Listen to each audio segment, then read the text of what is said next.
Second question in the name of Deputy Brid Smith. You have 30 seconds. Minister, I want to preempt my question by acknowledging that childcare was one of the first industries to be severely hit by the coronavirus pandemic when services shut down on the 12th of March last year, and it really has affected both the workers but also the parents and the provision of care. So this is not getting at anyone. It is really just, my question is about the massive increase by as much as 20% in childcare fees for parents, particularly I obviously represent my constituency, and I'm looking at the constituency of Dublin 8 around Island Bridge, Rialto, etc., where there's one provider in the main provides the care, Safari childcare, and they have increased fees by 20%. It's causing an enormous problem for parents and obviously is depriving some children of the childcare that's needed. Minister.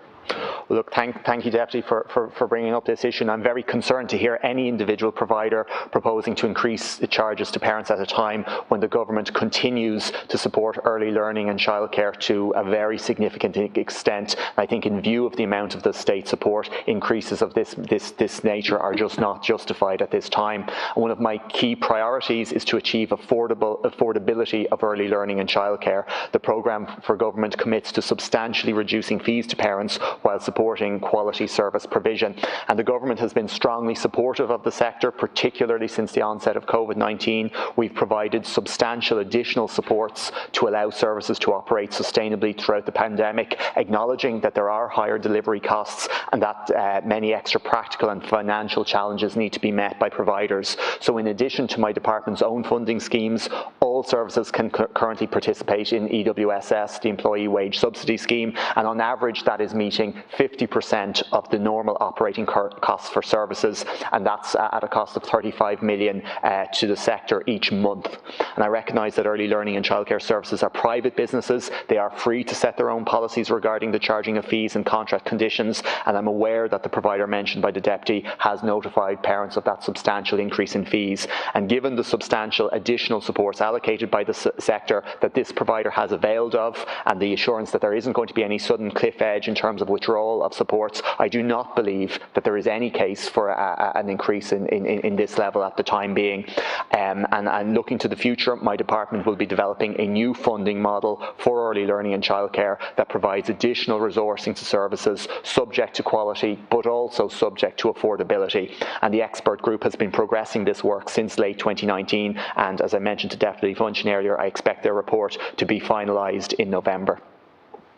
Deputy.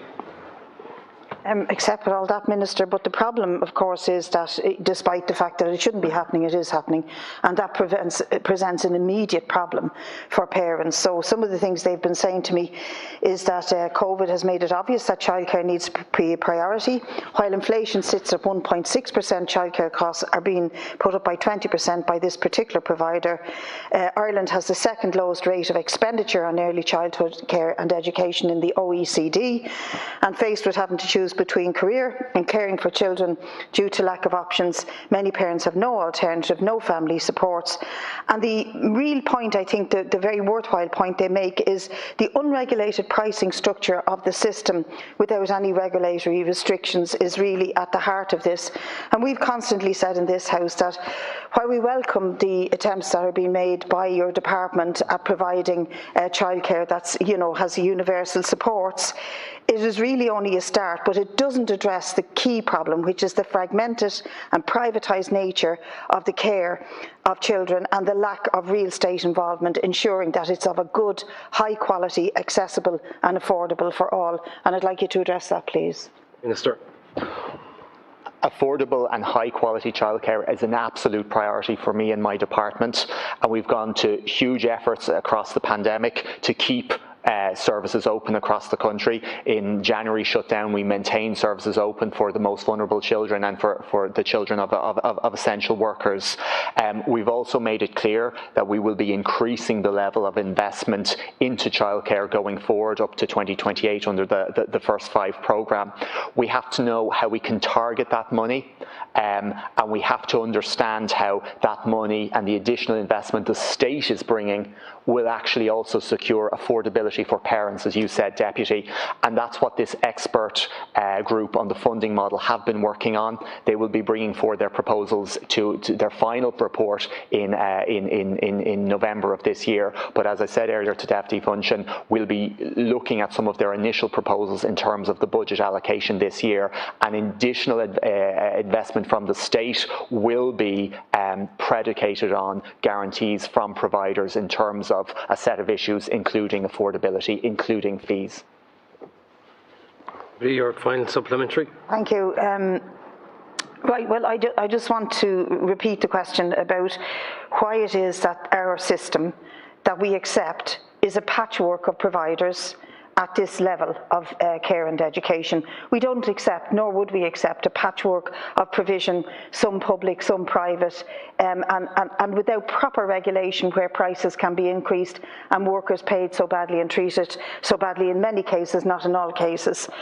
There's a huge benefit to a publicly funded and run system, and this international evidence is jumping out at you if you care to read any of the studies, and I'm sure you have, that there's a massive benefit to society as a whole to have a properly funded, publicly run, regularised and controlled service at early childhood level. So the patchwork of the provision of childcare is not acceptable and is not good enough. In areas like Clancy Quay and Dublin 8, parents are struggling. They really are struggling to work and to have their kids minded in a professional manner, and the cost of it is becoming way over what's possible. I mean, people often compare childcare to the cost of a mortgage, and it is true, particularly if you have a few children that need minding. We have to end this and reach OECD levels of care for children at a level of provision that is secure, is dependable, and really does the best for the children and their parents. Minister.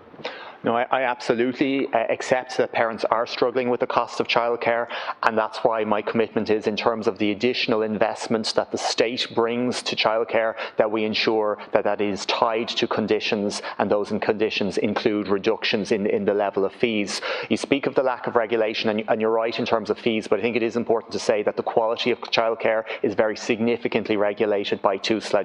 It is important that it's not entirely, the system is strongly regulated in terms of quality and how our children are being treated. In terms of workers' payments, that's also a key priority for my department. You will know we've started recently a joint labour committee process, which is going to be really important in providing the 30,000 people, almost all of whom are women in that sector, with a living wage. And finally, I absolutely accept there is a patchwork at the moment, but key to deciding how we advance this sector is the research that my department is undertaking at the moment and will be published later on this year, and which will guide the future investment and regulatory decisions that the government makes. Thank you, Minister.